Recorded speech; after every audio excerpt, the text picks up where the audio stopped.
The Great Treat Heist is pretty great because this has a really lovely message in it. This is the seventh episode of the eighth season of Minnie's Bow-Toons, or the seventh episode of the first season of Camp Minnie.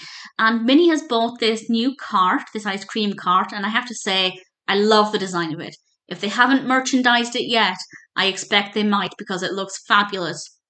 And they're going to be selling ice creams to raise money to buy a new horse because Peanut, their current horse, is very lonely. And there's this sad little animation of Peanut sitting on one side of the seesaw on his own, looking very sad. And it kind of made me laugh because it was just so bizarre, but it worked really well. And they're selling these ice creams and popsicles, and unfortunately, a furry little creature comes along and steals their popsicles. And they go after it, and they learn that actually there's a good reason for it, and I'll discuss more about that in a moment with a spoiler warning.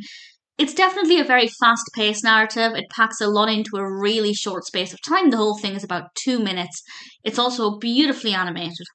We have a lot of kind of sandy colours, luscious blue skies. Of course, we have the design of the cart itself. Even the money is gorgeous. The money is kind of very candy colours and pastel colours, and it's just absolutely beautiful to look at.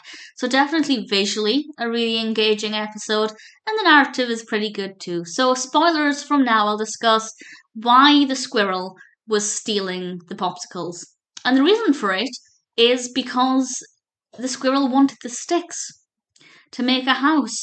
And I thought that that was really sweet. And Minnie realizes that they can help the squirrel out by encouraging customers to buy the popsicles and then put the popsicle sticks in a little bucket so the squirrel can then get the sticks. And I thought that that was really sweet and a nice way to think about helping nature and the environment while also sticking with your main goal of selling popsicles. So all things considered, a really great narrative, a great pacing. It packs a lot in without ever feeling too rushed. And of course, some really lovely messages in there as well. So definitely not a bad episode at all.